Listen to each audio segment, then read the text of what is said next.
Right, what's happening, people? Brett here from Bad Intentions Boxing. I've got Nick Webb from me, still grinning from one side of the cheek to his other, following his fantastic knockout victory on Saturday over Dillian Whyte prodigy Eric Pfeifer. Nick, fantastic to have you with us. How are you keeping, buddy? I'm very good. Thank you for asking, mate. No, that's great to hear.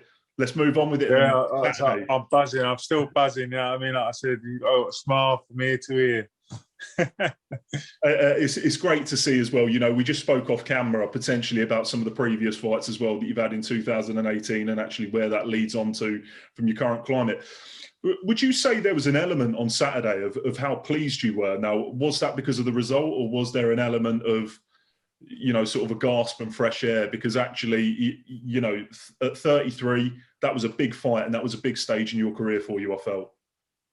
I think, like you said, I was coming off home with boxer wins, and to come on to that, and it was a big stage, and literally everything that we worked on in the gym, everything that we planned to fight, we did everything exactly how we planned. So, and what happened is what we wanted to happen, and yeah, we couldn't have been happier with the result.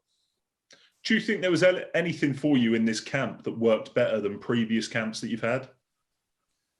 Yeah, I think we just we did a lot of stuff behind closed doors mentally, a lot of stuff to get me right, and as well with the physical training. We just, you know, we're older, we're wiser, we've been through it, we've been in the game 5 years as a pro now, so you know, I'm still learning a lot of stuff about, you know, myself and what works for me. So, and yeah, everything is just coming together.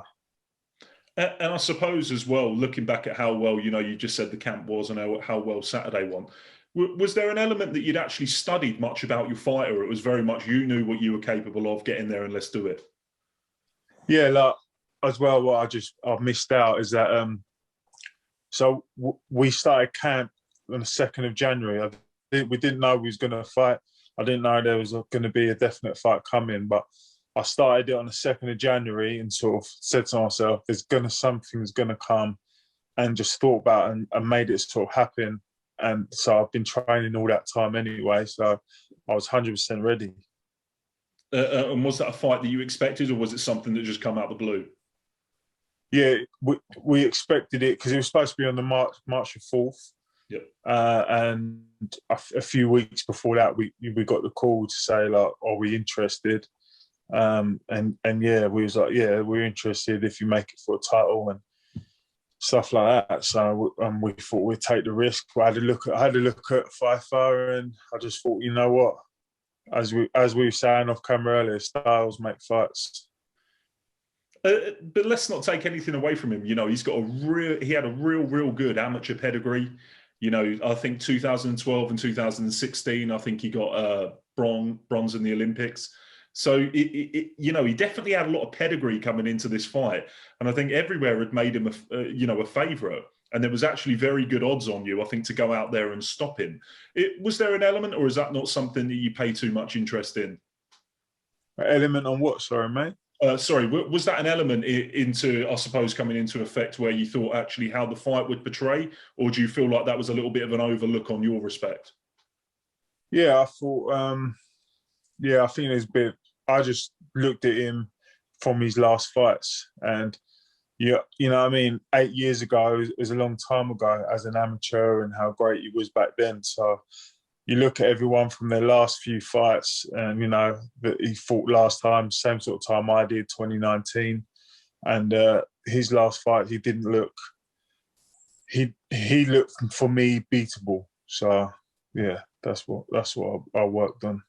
And as you just mentioned there, 2019 was the last time you had an outing. Was there an air of frustration? And I suppose that's what's made the victory even more sweeter from Saturday.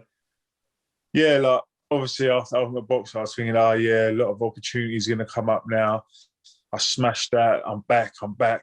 And then obviously COVID hit, and I was like, like what should I do now? And you know, I was looking for fights, and then I got like, you didn't know if the world was going to be right, so I didn't know there was going to be any boxing. So I just thought, you know what, not concentrate on boxing now, concentrate on family, like concentrate on time on missus and enjoy a bit of time. And yeah, and then didn't get any offers. I think we got like silly 2-week offers, and obviously we was out of shape, so I weren't going to take nothing like that. And then yeah, it was, like you said, it was frustrating. I was always training, but I sort of upped it in sort of September and was like, right, let's try and get a fight towards the end of the year. Nothing was going on. It was very frustrating, especially coming off Ultimate Boxer, thinking, yes, I'm back. And then nothing happening. Yeah, very frustrating time. And I would imagine as well, it was quite difficult with somebody, you know, some of the opponents that you've been in with and what your record was. You're a difficult fight for anybody. And I think adding that into the current global, you know, mixture that we've got makes it extremely difficult, I would imagine, for a professional athlete to be able to be matched against somebody else. And as you say, with having silly offers that have come in within 2 weeks and you're not in shape, I think you've echoed there what a lot of other people said, you know, actually get yourself in the gym, keep yourself straight, keep your mind right. And when that opportunity comes, jump at it. And this is where we are now. We're sat here on Tuesday. You know, you're still extremely grateful and smiling for the opportunity after a fantastic display on Saturday evening. Is there, I suppose it's a little bit short, but was there any discussions afterwards with Eddie about potentially getting out on another card? You know, I think how they sort of do it is winner stays on. So, but there was no discussion to say, yeah, you're definitely on here, you're definitely on there. But you know, I can't be denied now. They must get, I must get a good opportunity from that. So that's so we'll see. There was a lot of conversation, a lot of people actually, you know, socially, on social media side, and a lot of people that were speaking away off camera, actually potentially who would Nick Webb's next fight be? Do you think people are going to see that on Saturday and potentially shy away from wanting to get in the ring with you? I don't know. You know, obviously I put on a good display. Maybe they might take 2 thoughts, but I don't know. If they're true warriors, they're going to want it. So we'll see. Well, we did see that obviously Alan Babic hijacked the interview. Is that a fight that you'd be willing to take?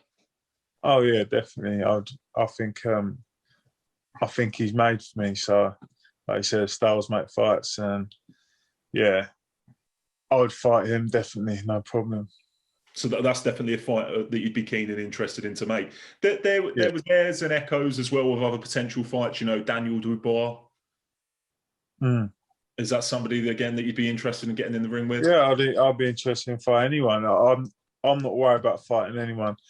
Give me a proper training camp. Give me some time. I'll fight anyone in the world. Doesn't matter who. And I suppose that's a difficult question, and it's easy for me sitting on this side of the camera, but to say, realistically, where does Nick Webb go from here? Well, I've got, like I said, it's quite short from the fight. I'm still buzzing from it. So we got to sit down with the team, discuss what's next, basically, and that's what we're going to do. That's fantastic here, you know, and I'm chucking this on you 2 days after a fantastic victory where you're saying you've got your career back on track. So there's a little bit of disrespect on my behalf. You know, looking at the formalities again and where we are within British boxing and the matchroom shows are absolutely buzzing, and there's the potential in June that fans are going to be back. Was that the first fight that you've had to take place without any fans present? Yeah, obviously I didn't fight through the whole pandemic, and yeah, that was is a different kind of thing. Like obviously wearing masks all the time and everything's like we had to get in a bus and make sure you got masks on and not go near anyone and go from one venue to the other venue. And you're only allowed to stay in the hotel. As soon as we had our fights, we had to leave the venue and go to back to the hotel. So it was really different, but it's a thing I think in history that I'm always going to be remember. So yeah, it was great. I think again, and it was quite different from sitting on this side of the sofa as to such and watch it. You know, through going through weeks and weeks of where we got no one, and then there was 500 people there. The atmosphere for only 500 people appeared to be absolutely buzzing. You know, it was electric. Yeah, it's like you said, bro. Watch others, and obviously they win, and you don't hear you hear echo. You don't hear anything else. So yeah, it was nice that And obviously in the videos when you did win, there was cheers. So yeah, it was great.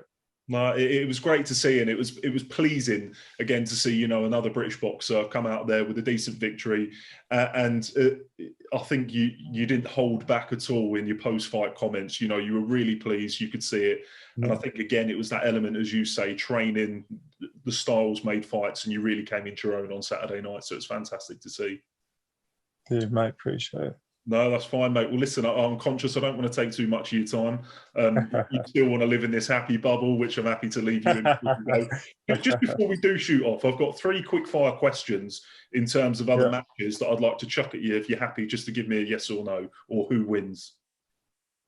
Go on then, go. Tyson Fury versus AJ. Fury. Dillian Whyte versus Deontay Wilder. Oh, tough. That's a 50-50 that. I'm back the English man, Dillian Whyte. I was going to say, good man, no sitting on the fence there. Nick Webb versus Alan the Savage Babic. Nick Webb all day, every day. Nick, listen, I'm extremely grateful for your time. I really appreciate it, and massive congratulations again from Saturday. My pleasure, my pleasure. Thank you. Cheers, buddy. Thank you.